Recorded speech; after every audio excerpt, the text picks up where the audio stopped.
So hello everyone, Swami Vivekananda AKR chemistry classes में आप सभी का स्वागत है। तो देखिए भाई, अभी तक हम जो है क्या कर चुके हैं, रूब्रोडॉक्सिन को कंप्लीट कर चुके हैं। किसको? रूब्रोडॉक्सिन को। जो नेक्स्ट टॉपिक हमारा होगा वो होगा फेरिडोक्सिन। क्या होगा भाई? वो हमारा होगा फेरिडोक्सिन। ठीक है, नोट डाउन करो भाई, एक हेडिंग डालो किस चीज़ की? फेरिडोक्सिन की।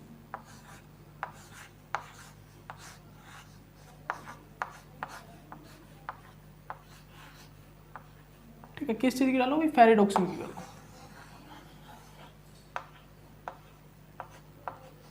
ठीक है, ये क्या भी? फेरिडोक्सिन। ठीक है, नोट डाउन कर लो भाई, हेडिंग डालो एक फेरिडोक्सिन की। ठीक है, तो अब देखिए, अब हम क्या करेंगे, एक मिनट रुकना। चलिए, अब देखिए भाई, हमने रूब्रोडॉक्सिन को तो कंप्लीट कर लिया है। अब रूब्रोडॉक्सिन में पता क्या था? रूब्रोडॉक्सिन में तुमको पता है कि रूब्रोडॉक्सिन में एक भी इनऑर्गेनिक सल्फाइड प्रेजेंट नहीं था और ओनली वन एक्टिव साइट थी वहां पर। ठीक है, और मैं एक चीज़ और बता देता हूँ आपको कि मैंने वहाँ पे बोला ना कि NHIP, तो अगर आपको क्वेश्चन आता है ना कहीं पे कि NHIP बताओ और वहाँ पर FES प्रोटीन है, तो आप बोल देना iron sulphur protein is NHIP, non ham iron protein होता है। और नॉन हैम प्रोटीन भी तुम बोल सकते हो इसको तुम बोल सकते हो नॉन हैम प्रोटीन भी और NHIP नॉन हैम आयरन प्रोटीन भी, because ham iron, ham group जो होता है वो आयरन कंटेन करके रखता है ना, इसलिए हमने बोला है नॉन हैम आयरन प्रोटीन। ठीक है, और नॉन हैम भी बोल सकते हैं because ham group iron contain करके रखता है। तो हम जरूरी नहीं है कि आयरन लगाएं, और लगा भी सकते हैं आयरन, तो हम NHP भी बोल सकते हैं इसको। क्या? NHP भी, बट एक्चुअल जो इसका नेम देखे ना सही से तो बोल सकते हैं NHIP, नॉन हैम आयरन प्रोटीन। ये एक करेक्ट नेम है, नॉन हैम आयरन प्रोटीन। ठीक है, वो मैंने आपको पिछले लेक्चर में बोला था ना कि मैं इसको बोल रहा हूँ, तो मैं इसको भाई नॉन हैम प्रोटीन भी बोल सकते हैं इसको। मैं बोल रहा हूँ नॉन हैम प्रोटीन, और नॉन हैम आयरन प्रोटीन भी बोल सकते हैं। आयरन से ये होता है कि हैम ग्रुप जो आयरन कंटेन करके रखता है, तो इसलिए यहाँ पर आयरन जो आयरन पोरफायरिन रिंग है वो प्रेजेंट नहीं है। ठीक है, लेकिन इस ग्रुप में आयरन प्रेजेंट है, इसलिए मैंने बोल दिया था कि this is a non ham protein. ये क्या है? नॉन हैम प्रोटीन है। लेकिन अगर क्वेश्चन में आता है कहीं पे कि NHIP बताओ इनमें से कौन है, तो तुम बोल देना FES प्रोटीन, नॉन हैम आयरन प्रोटीन है। आयरन नॉन हैम आयरन प्रोटीन कौन सा है? ये FES प्रोटीन। और हेमिराइथ्रीन भी नॉन हैम आयरन प्रोटीन होता है, बिकॉज वहाँ पर भी हेम ग्रुप प्रेजेंट नहीं होता। वहाँ पे भी तो एक्टिव साइट होती है आयरन, लेकिन वहाँ पर हेम ग्रुप नहीं प्रेजेंट होता, इसलिए वो भी क्या है? नॉन हैम आयरन प्रोटीन है, NHIP है। तो देखिए, अब हम करते हैं क्या? फेरिडोक्सिन। लिख लो भाई, फेरिडोक्सिन लिखो, पॉइंट लिखो। Ferredoxin is a electron carrier and इसका फंक्शन क्या होता है? Function is electron transfer. Function इसका जो है इलेक्ट्रॉन ट्रांसफर होता है। This is A NHIP, non ham iron protein होता है। ये क्या होता है? नॉन हैम आयरन प्रोटीन होता है। ठीक है, तो ये 3 पॉइंट लिख लिए भाई। सबसे फर्स्ट है ये इलेक्ट्रॉन ट्रांसफर करता है, फंक्शन है इसका। ठीक है, ये इलेक्ट्रॉन कैरियर है। ठीक है, उसके बाद ये क्या है भाई? नॉन हैम आयरन प्रोटीन है। ये जो है क्या है? नॉन हैम आयरन प्रोटीन है ये। ठीक है, इसके बाद देखना भाई, ये सिंपल एनिमल प्लांट्स में ये भी पाया जाता है फेरिडोक्सिन, क्योंकि FES प्रोटीन एनिमल प्लांट्स में पाए जाते हैं और ये क्लासिफिकेशन से मतलब FES प्रोटीन का एक पार्ट है। ठीक है, ओके, इतना कर लिया भाई, इतना हो गया। इसके बाद देखिए, इसके बाद हम टाइप देखेंगे FES प्रोटीन में जो फेरिडोक्सिन है। फेरिडोक्सिन के भी कुछ पार्ट है। ये तो था FES प्रोटीन के टाइप, 2 टाइप होते हैं, रूब्रोडॉक्सिन और फेरिडोक्सिन। अब फेरिडोक्सिन के टाइप देखेंगे, इसके पार्ट देखेंगे हम, इसके भी पार्ट्स होते हैं। ठीक है, तो इससे पहले एक लाइन लिख लो, ferredoxin contain a more than 1 active site and contain a labile sulphur. लिख लो, ये पॉइंट लिखो, ferredoxin is contain a more than 1 active site and contain a 1 labile sulfur, 1 नहीं, labile sulfur। दोबारा लिख लो, ferredoxin contain a 1 active more than 1 active site, ferredoxin contain a more than 1 active site and contain a labile sulfur। वो जो है contain करके रखता है labile sulfur को। ठीक है, कर रखता है। उसके बाद देखो फेरिडोक्सिन के पार्ट्स, टाइप्स ऑफ फेरिडोक्सिन। ठीक है, फेरिडोक्सिन के कुछ एक टाइप। अब ये टाइप में हम क्या देखते हैं? ये 3 टाइप्स के होते हैं भाई फेरिडोक्सिन। जो फर्स्ट होता है वो होता है 2Fe 2S। सेकंड जो होता है भाई वो होता है 3Fe4S, और जो थर्ड होता है वो होता है 4Fe4S। ये 3 टाइप का होता है भाई फेरिडोक्सिन प्रोटीन्स। फेरिडोक्सिन जो प्रोटीन है वो 3 टाइप्स के होते हैं ये, ठीक है। 3 टाइप्स के कौन से होते हैं? ये होते हैं, ठीक है। तो हम यहाँ पर क्या देखते हैं, सबसे पहले जो हम डिफाइन करेंगे ना यहाँ पर हम डिफाइन करेंगे 2Fe2S को। लेकिन उससे पहले मैं आपको बता देता हूँ, ये जो 2S है ना, ये 2S 4S ये जो है ये इनऑर्गेनिक सल्फाइड है भाई। ये क्या है? इनऑर्गेनिक सल्फाइड है। और जो एक्स्ट्रा जो लगे होंगे ना, एक्स्ट्रा इसके अलावा जो, और आयरन का कितना होता है कोऑर्डिनेशन नंबर? 4 होता है ना, आयरन का कोऑर्डिनेशन नंबर 4 होता है, ठीक है। तो इसके अलावा जो लगे होंगे वो S16 होंगे, लेकिन ये जो है ना ये है इनऑर्गेनिक सल्फाइड 2Fe2S। मैंने इसका नाम पता किसको रख के, मतलब कि इनके जो टाइप्स हैं, इन टाइप्स को जो 2Fe2S बोला है, किस प्रकार बोला है? क्योंकि 2Fe और यहाँ पर 2S 2 इनऑर्गेनिक सल्फाइड है, 3Fe है और यहाँ पर 4 इनऑर्गेनिक सल्फाइड है, 4Fe है, यहाँ पर 4 इनऑर्गेनिक सल्फाइड है, ठीक है। तो इनको देख करके मैंने क्या बोला है, ये इनको नेम दिए हैं टाइप्स, ठीक है। इन टाइप्स के नेम इनऑर्गेनिक सल्फाइड से ही रखे गए हैं भाई। कितनी नंबर ऑफ एक्टिव साइट्स हैं? Which number of active site contain of iron sulphur protein and which number of inorganic sulphide contain iron sulphur protein. तो इनको देख करके हमने इनको ये टाइप्स के नेम दिए हैं, ठीक है। 2Fe2S, 3Fe4S, 4Fe4S। तो हम जो सबसे फर्स्ट जो पार्ट करेंगे डिफाइन आपके सामने, वो करेंगे 2Fe2S। ये टाइप्स डाल लो भाई, जैसे मैं नोट्स बनवा रहा हूँ ना वो भी बनाओ आप, ठीक है। उसके बाद आप लिखो टाइप फर्स्ट हम जो करेंगे वो करेंगे 2Fe2S। 2Fe2S में सबसे पहले लिख लो भाई आप 2Fe2S कंटेन है मोर देन 1 एक्टिव साइट। ये तो आपको साफ साफ दिख रहा है कि ये एक से ज़्यादा एक्टिव साइट को कंटेन करके रखता है, ठीक है। और ये 2Fe2S प्रोटीन कंटेन है 2 इनऑर्गेनिक सल्फाइड्स। उसके बाद ये पॉइंट डालो, सबसे फर्स्ट पॉइंट क्या डालना है? 2Fe2S protein contain more than 1 active sites, ठीक है। सेकंड पॉइंट डालना है 2Fe2S protein contain 2 labile sulphur या फिर 2 इनऑर्गेनिक सल्फाइड्स। उसके बाद जो थर्ड पॉइंट डालना है आपको, थर्ड पॉइंट डालना है 2Fe2S protein contain 4S16 sulphur, 4S16 sulphur, ठीक है। S16 जो कि प्रोटीन से आते हैं, क्या? 4S16 सल्फर को कंटेन करके रखता है, ठीक है, ओके। S16 सल्फर, ठीक है। ये 3 पॉइंट हो गए। उसके बाद हमें बनाना है यहाँ पर इसका स्ट्रक्चर ऑफ 2Fe2S। जो 2Fe2S का जो स्ट्रक्चर है वो बनाना है, ठीक है। बनाओ भाई।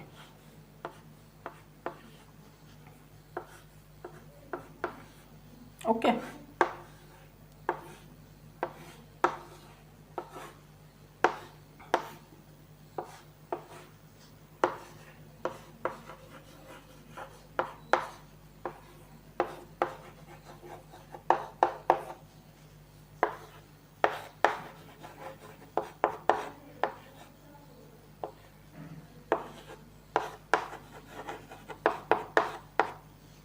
ओके, ये हो गया भाई, ये हो गया।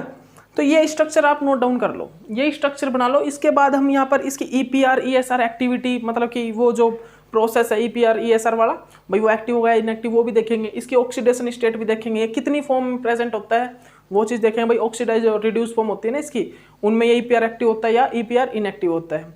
तो इसके लिए सबसे पहले एक पॉइंट डाल लो कि जैसे कि रुब्रोडॉक्सिन 1 इलेक्ट्रॉन ट्रांसफर करता है ना, क्यों करता है? क्योंकि हमें FES प्रोटीन का एक फंक्शन पता है कि वो ओनली सिंगल इलेक्ट्रॉन ट्रांसफर होता है। FES प्रोटीन वो इलेक्ट्रॉन कैरियर होता है, वो इलेक्ट्रॉन ट्रांसफर करता है और वो ओनली सिंगल इलेक्ट्रॉन को ट्रांसफर करता है, ठीक है। तो ये पॉइंट हमको पता है। जैसे कि रुब्रोडॉक्सिन ओनली सिंगल इलेक्ट्रॉन को ट्रांसफर कर रहा है ना, Fe2 से Fe3 पॉजिटिव में कन्वर्ट हो रहा है। उसी प्रकार यहाँ पर क्या होगा, यहाँ पर हम इसकी ऑक्सीडेशन, ऑक्सीडाइज स्टेट और रिड्यूस स्टेट देखेंगे, रिड्यूस फॉर्म और ऑक्सीडाइज फॉर्म। उसमें देखा EPR और ESR एक्टिविटी देखे हम, EPR और ESR की एक्टिविटी देखेंगे, वो एक्टिव होगा या इनएक्टिव होगा EPR ESR, ठीक है। तो देखिए स्ट्रक्चर बना लिया, स्ट्रक्चर आपने बना लिया होगा। इसको थोड़ा सा मैं छोटा बना रहा हूँ भाई। उसके बाद मैं ऑक्सीडाइज्ड फॉर्म और रिड्यूस्ड फॉर्म आपको डिफाइन करना है, ठीक है। क्या कर रहे हैं? पॉइंट डाल लो भाई, FES protein only single electron transfer, जो हमारा FeS प्रोटीन होता है वो क्या करता है, वो ओनली सिंगल इलेक्ट्रॉन को क्या करता है भाई, ट्रांसफर करता है। ठीक है, क्या डालना भाई पॉइंट आपको, जो हमारा FeS प्रोटीन है वो क्या करता है भाई, वो ओनली सिंगल इलेक्ट्रॉन को क्या करता है भाई, ट्रांसफर करता है। ठीक है, एक पॉइंट आपको डालना है ये। ठीक है, उसके बाद आप ये डाल लो ऑक्सीडाइज्ड, या फिर तुम पहले डालो रिड्यूस्ड फॉर्म। ठीक है, reduced form of 2Fe2S protein, reduced form of 2Fe2S। ठीक है, तो रिड्यूस्ड फॉर्म कौन सी होगी भाई, Fe2 पॉजिटिव वाली कौन सी होगी, जहां पर Fe किस में होगा, 2 पॉजिटिव में।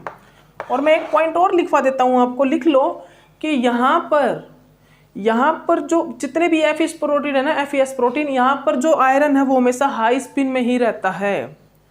लिख लो, नोट कर लो ये पॉइंट, यहाँ पर जितने भी आयरन सल्फर प्रोटीन करवाऊंगा वहाँ पर सभी में ऑक्सीडाइज्ड फॉर्म, रिड्यूस्ड फॉर्म, सभी में जो आयरन है वो हमेशा हाई स्पिन में ही रहता है। बिकॉज वहाँ पर बेशक से फेरिडोक्सिन हो, बेशक से रुब्रोडोक्सिन हो, किसी में भी कोई स्ट्रॉन्ग फील्ड लिगेंड अटैच नहीं है, ना तो इनऑर्गेनिक सल्फाइड और ना ही हमारा जो ये एसिस्टिन वाला सल्फर है, ये स्ट्रॉन्ग फील्ड नहीं है। ये स्ट्रॉन्गली फील्ड ना होने के कारण ये जो है इसको हाई टू लो स्पिन में कन्वर्ट नहीं कर पाते, हाई से लो स्पिन में ये इसको कन्वर्ट नहीं कर पाते। ठीक है, ओके, तो ये नोट डाल लो, ये पॉइंट नोट कर लो, क्योंकि ये सभी जगह काम आएगा। कहीं तुम ऐसे करो कि जैसे इनऑर्गेनिक सल्फाइड आ गया फेरिडोक्सिन में, तुम इसको लो स्पिन में कन्वर्ट कर दो इसकी ऑक्सीडाइज्ड फॉर्म को। ठीक है, लो स्पिन में कहीं पे भी नहीं करना, ये हाई स्पिन में ही रहेगा हर जगह पर। और एक पॉइंट ये डाल लो कि ये बेशक से 4 एक्टिव साइट हो, बेशक से 3 हो, बेशक से 2, लेकिन जो इलेक्ट्रॉन ट्रांसफर होगा ना वो ओनली एक ही एक्टिव साइट से होगा। जो इलेक्ट्रॉन ट्रांसफर होगा वो ओनली 1 एक्टिव साइट से ही इलेक्ट्रॉन ट्रांसफर होगा। ठीक है, तो रिड्यूस्ड फॉर्म में क्या होता है, आयरन होता है 2 पॉजिटिव में। इसकी कॉन्फ़िगरेशन क्या होती है, T2G 4Eg2। क्यों लिखी मैंने कॉन्फ़िगरेशन, बिकॉज रिड्यूस्ड फॉर्म है, ये हाई स्पिन में रहता है हमेशा। ये चीज मैंने बता दिया अभी आपको कि Fe2 पॉजिटिव यहाँ पर हमेशा किस में रहेगा, बेशक से Fe2 हो, बेशक से Fe3 हो, हमेशा किस में रहेगा भाई, हाई स्पिन में रहेगा। और मैं यहाँ पर ही बोलूँ Fe3 पॉजिटिव, तो ये भी हमेशा यहाँ पर किस में रहेगा, ये ऑक्सीडाइज्ड फॉर्म है ना, ये रिड्यूस्ड फॉर्म है, ये कौन सी है, रिड्यूस्ड फॉर्म है, ये है ऑक्सीडाइज्ड फॉर्म। ठीक है, ऑक्सीडाइज्ड फॉर्म है। ठीक है, ये भी कैसी रहती है, हमेशा हाई स्पिन में रहती है, हाई स्पिन में। और यहाँ पे जो कॉन्फ़िगरेशन आती है वो आती है T2G3Eg2। ठीक है, तो ये तो मैंने आपको कॉन्फ़िगरेशन करवा दी है, इसकी कॉन्फ़िगरेशन। ठीक है, कॉन्फ़िगरेशन करवा दी मैंने ये तो आपको। ठीक है, अब देखिए मैं आपको क्या बताने जा रहा हूँ, ये सुनो आप। हम अब इसके EPR और ESR एक्टिविटी के लिए इसका एक स्ट्रक्चर बनाते हैं। सबसे पहले हम देखेंगे जो EPR ESR एक्टिविटी, जो EPR ESR एक्टिव है इनएक्टिव है, ये हम सबसे पहले देखेंगे reduced form of 2Fe2S protein के लिए। वीडियो देखते हैं कितना हो गया,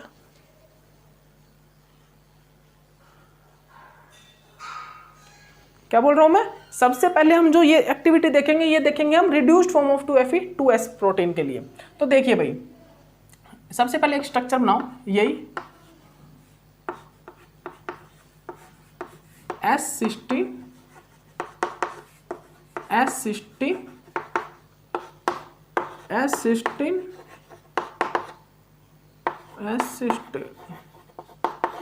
ठीक है, ये S, ठीक है, हो गया भाई। ठीक है, अब रिड्यूस्ड फॉर्म में क्या होगा भाई, रिड्यूस्ड फॉर्म वो होगी जहां पर इसने अपना एक भी इलेक्ट्रॉन ट्रांसफर नहीं किया होगा। रिड्यूस्ड फॉर्म वो होगी जहां पर इसने अपना एक भी इलेक्ट्रॉन ट्रांसफर नहीं किया होगा।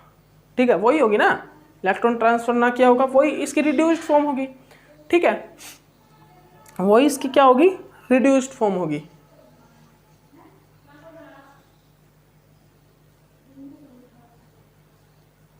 ठीक है, सही है। रिड्यूस्ड फॉर्म इसकी कौन सी होगी भाई, जहां पर इसने अपना एक भी इलेक्ट्रॉन ट्रांसफर नहीं किया होगा। अगर हम यहां पर ऑक्सीडाइज्ड फॉर्म से लेते हैं तो वो फॉर्म जो कि कंप्लीटली ऑक्सीडाइज्ड है। अगर मैं उल्टा कर दूंगा बिल्कुल, अगर मैं यहाँ पर पहले कौन सी लेता हूँ, ऑक्सीडाइज्ड फॉर्म लेता हूँ ना, ऑक्सीडाइज्ड फॉर्म लेता हूँ, तो क्या करूँगा मैं दोनों को ऑक्सीडाइज स्टेट में ले लूँगा, मतलब ये दोनों को Fe3 पॉजिटिव स्टेट में ले लूँगा। और उसके बाद मैं लेता हूँ रिड्यूस फॉर्म लेता हूँ। रिड्यूस फॉर्म में फिर हम क्या करेंगे भाई, एक इलेक्ट्रॉन गेन करवाएंगे, एक इलेक्ट्रॉन लेंगे। FeS प्रोटीन वहाँ पर क्या, लेकिन फंक्शन क्या हमारा, इलेक्ट्रॉन को देना है। ये इलेक्ट्रॉन को, 1 इलेक्ट्रॉन को ट्रांसफर करता है। जो फेरिडोक्सिन है ये क्या करता है, ये इलेक्ट्रॉन को ट्रांसफर करता है, ठीक है। इसीलिए हम रिड्यूस फॉर्म ले रहे हैं और यहाँ से कोई भी एक एक्टिव साइट आयरन को, मतलब इलेक्ट्रॉन को ट्रांसफर करेगी। तो देखिए रिड्यूस फॉर्म ऑफ 2Fe2S हमने बना दी भाई, ये है, ठीक है। और यहाँ पर दोनों के दोनों Fe है, एक्टिव साइट 2 पॉजिटिव फॉर्म में है, 2 पॉजिटिव स्टेट में प्रेजेंट है, ठीक है। तो अब यहाँ पर क्या होगा, अब यहाँ पर क्या होगा भाई, यहाँ पर मैंने आपको एक चीज़ बता दी है, यहाँ पर कोई भी एक एक्टिव साइट को इलेक्ट्रॉन ट्रांसफर करेगी, कोई भी एक एक्टिव साइट क्या करेगी, इलेक्ट्रॉन को ट्रांसफर करेगी। तो करवा दो भाई एक इलेक्ट्रॉन को, और यहाँ पर कौन सी फॉर्म बन जाएगी, 2 पॉजिटिव Fe3 पॉजिटिव, ठीक है। मैंने इस वाली Fe से एक इलेक्ट्रॉन को बाहर निकाल दिया, क्या करा, इस वाले Fe से क्या कर दिया, एक इलेक्ट्रॉन को बाहर निकाल दिया, ठीक है, ठीक है। S16, ठीक है। ये वाला स्ट्रक्चर हमारा बनके तैयार हो गया भाई।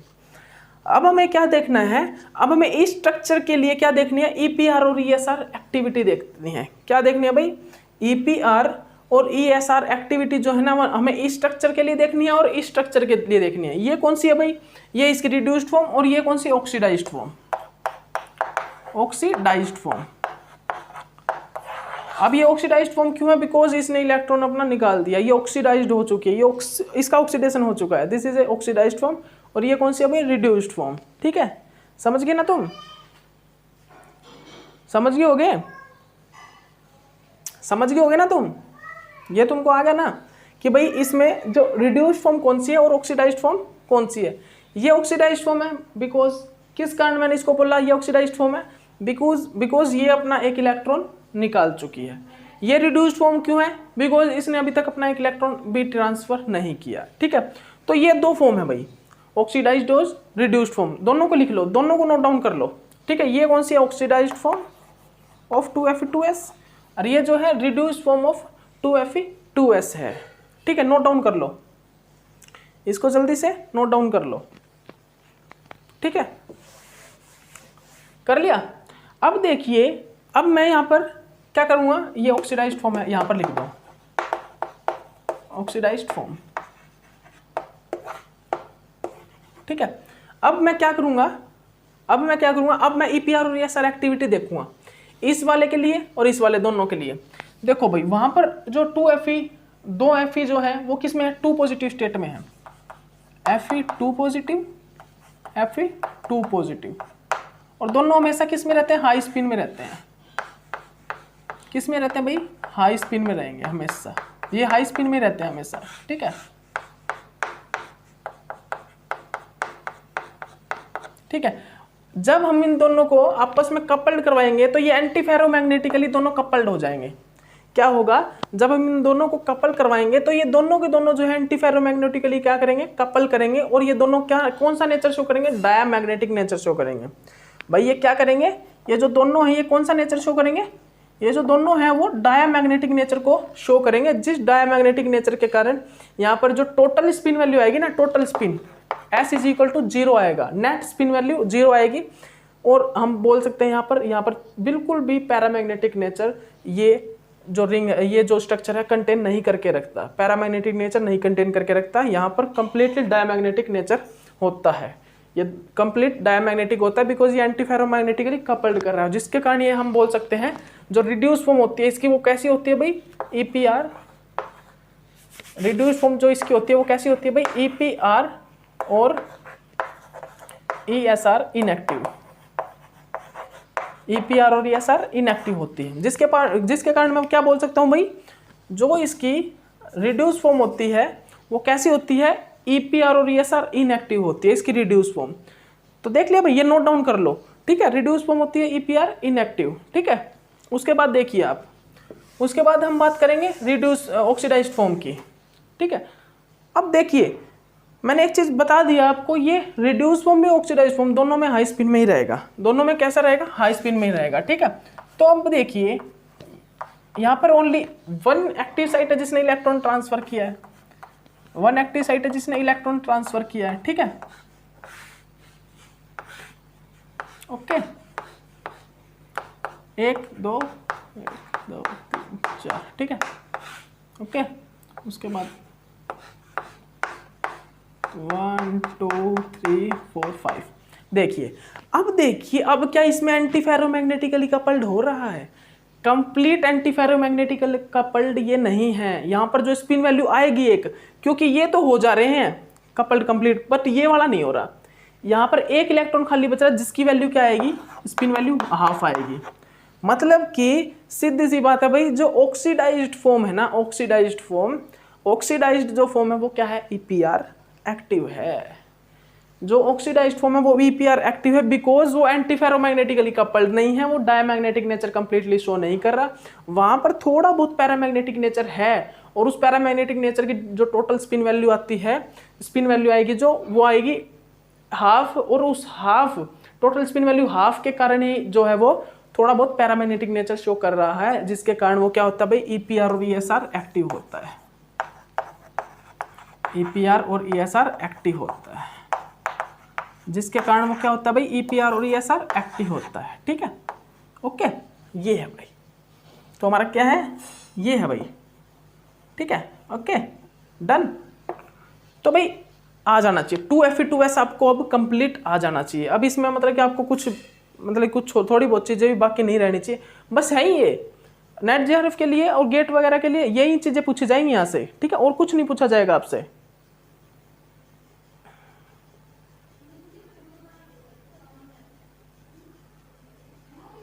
ठीक है, मेनली आपसे यही चीज़ें पूछी जाएंगी, और मेनली आपसे पूछा जाए ना कि मेनली कहाँ पे पाए जाते हैं। मैंने आयरन सल्फर प्रोटीन वैसे तो बता दिया आपको, जो एनिमल्स और प्लांट्स में, बट जो फेरिडोक्सिन है ना वो मेनली प्लांट्स में पाए जाते हैं, बिकॉज प्लांट्स में इनका फंक्शन होता है फेरिडोक्सिन्स का। इनका आपको दिखाऊंगा। फेरिडोक्सिन पता है, जब फोटोसिंथेसिस रिएक्शन करोगे ना, फोटोसिंथेसिस रिएक्शन करोगे तो जो लास्ट स्टेप आएगा एक लास्ट स्टेप एंड में, वहाँ पर जो फेरिडोक्सिन पता है किस चीज़ का वर्क करता है? जो हमारा फेरिडोक्सिन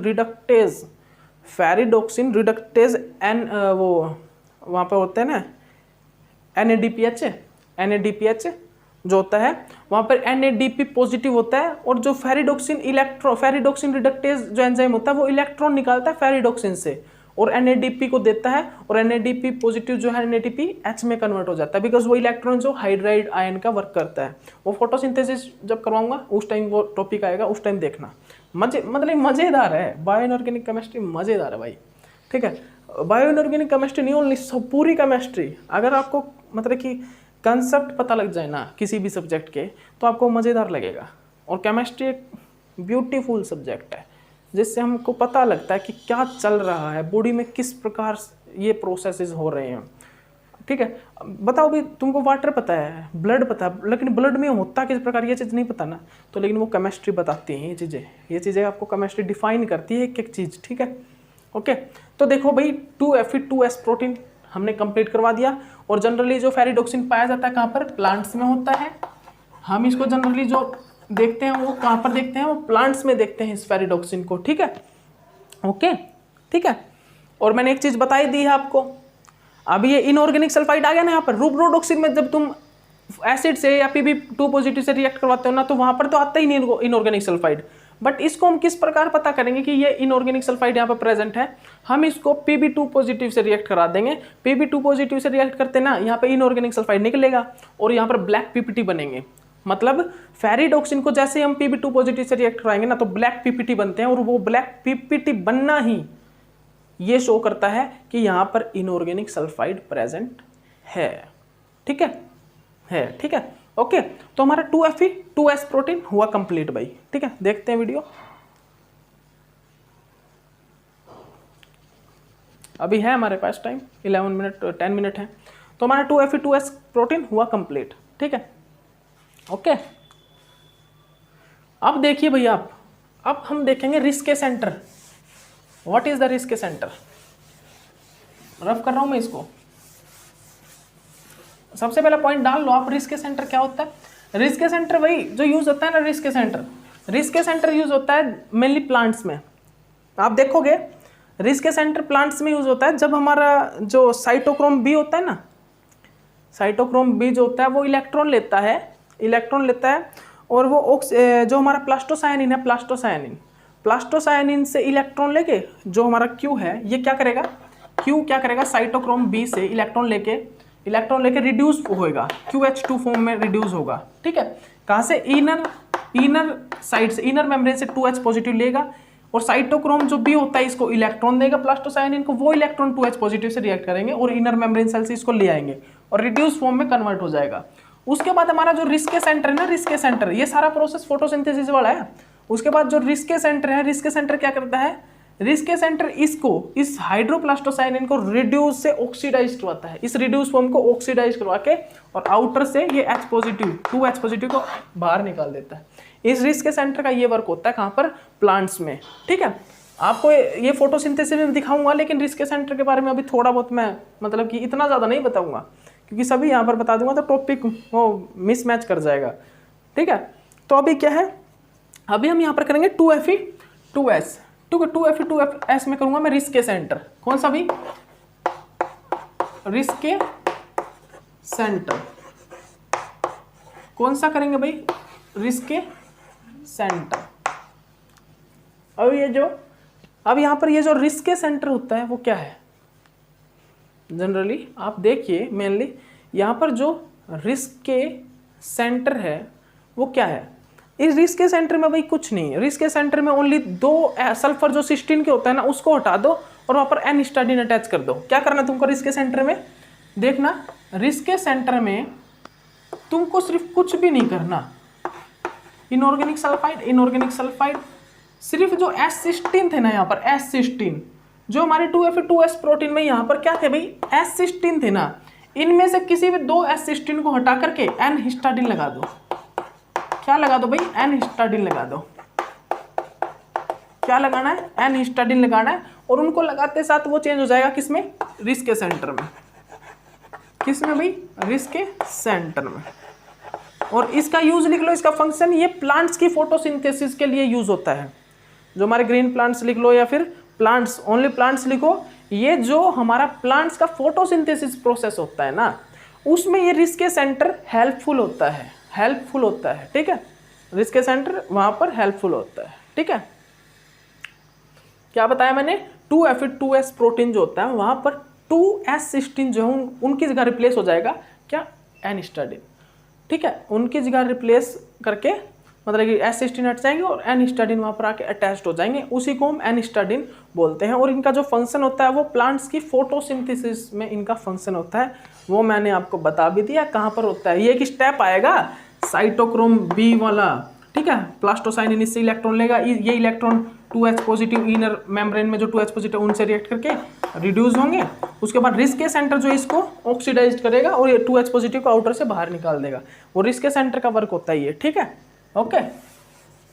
ठीक है, तो ये होता है भाई रिस्क के सेंटर। ठीक है, कर लिया भाई? चलिए रफ करते हैं।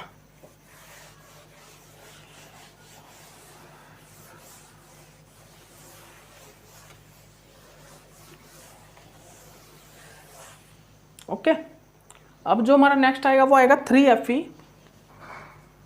नेक्स्ट जो आएगा वो आएगा 3Fe4S। 3Fe4S। ठीक है,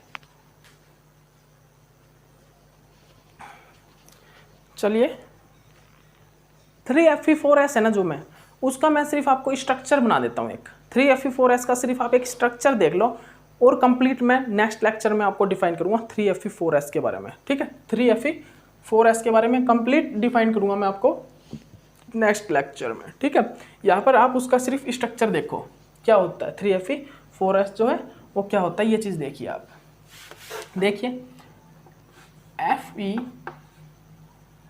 एक प्रकार से तुम ये नहीं बनाते, क्यूब बनाते हो, वो क्यूब बनाओ लेकिन एक तरफ से क्यूब छोड़ देना, एक लाइन को छोड़ देना। मैं जैसे पहले बना रहा हूँ ना वैसे देख लो आप।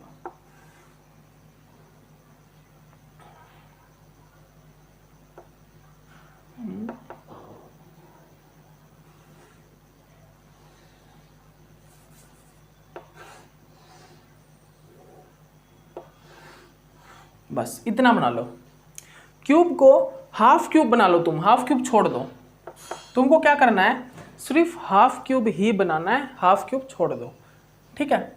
और यहाँ पर क्या भाई 3Fe4s, मतलब कि 3Fe4s, ठीक है।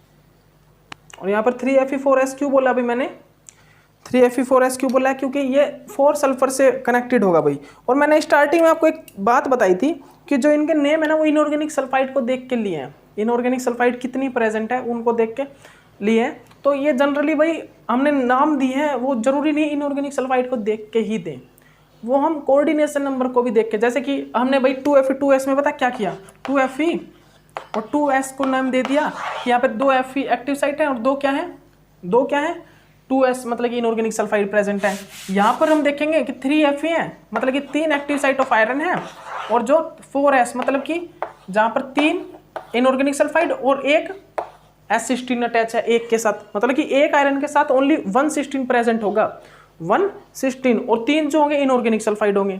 तो जरूरी नहीं है भाई इसको इनऑर्गेनिक सल्फाइड को देख के ही हम इसको नेमिंग दें, ठीक है। ये तो हमने टाइप को मतलब कि एक प्रकार से टाइप दे दिया इस टाइप से, मतलब कि 3Fe 2Fe2s 3Fe4s 4Fe4s, ठीक है। 3Fe4s मतलब कि एक Fe के साथ 4 सल्फर प्रेजेंट है, 4 सल्फर प्रेजेंट है, ठीक है। तो यहाँ पर बनाइए, चलिए बनाते हैं भाई। आप पता क्या करो, यहाँ पर एक आयरन लगा लो, एक आयरन यहाँ पर, ठीक है। एक आयरन आपको लगाना है यहाँ पर भाई, एक आयरन कहाँ पर लगाना है आपको, एक आयरन लगाना है आपको, बताता हूँ मैं आपको। आप भाई एक काम करिए, यहाँ पर लगा लिए एक आयरन बनाओ आप यहाँ पर, और एक आयरन आप बनाओ यहाँ पर, ठीक है, और एक आयरन आप बनाओ यहाँ पर, ठीक है। बना लिए भाई, आयरन बना लिए। अब देखिए यहाँ पर एक सल्फर, यहाँ पर एक सल्फर, यहाँ पर एक सल्फर, यहाँ पर एक सल्फर, ठीक है। अब देखिए कि तीनों की तीनों जो हैं वो 3 सल्फर से कनेक्ट है क्या, इनऑर्गेनिक सल्फाइड से कनेक्ट है क्या। ये आयरन 3 इनऑर्गेनिक सल्फाइड से प्रेजेंट कनेक्ट है, ये आयरन है, ये आयरन भी है, बिल्कुल करेक्ट। अब इन तीनों आयरन के साथ एक एक S16 अटैच कर दो, ठीक है, S16, ठीक है, S16, ठीक है, S16 है भाई, ये S16 अटैच कर दो, ठीक है, ये कनेक्शन। अब एक बार वीडियो देख लेते हैं हम, चलिए ठीक है, वीडियो कंप्लीट हो गया हमारा, ठीक है। तो देखिए ये क्या है, आयरन, आयरन, और ये तीनों की तीनों जो आयरन है वो 3 इनऑर्गेनिक सल्फाइड से कनेक्ट है, और एक S16 से कनेक्ट है, S16 से कनेक्ट है, ठीक है। तो ये बात याद रखिए, ये है 3Fe4s का स्ट्रक्चर, और इस स्ट्रक्चर के बारे में कंप्लीट हम नेक्स्ट लेक्चर में डिफाइन करने वाले हैं। बस एक बात याद रखना, ये जितने भी आयरन सल्फर प्रोटीन है हाई स्पिन में रहते हैं, और यहाँ पर एक active site, only 1 active site ही क्या करता है, अपना इलेक्ट्रॉन को ट्रांसफर करता है, अपने इलेक्ट्रॉन को ओनली 1 एक्टिव साइट ही ट्रांसफर करती है। चलिए ठीक है, अब चलते हैं हम नेक्स्ट लेक्चर से स्टार्ट करते हैं 3Fe4s प्रोटीन, इसको कंप्लीट डिफाइन करेंगे। ओके, चलिए ठीक है, बाय।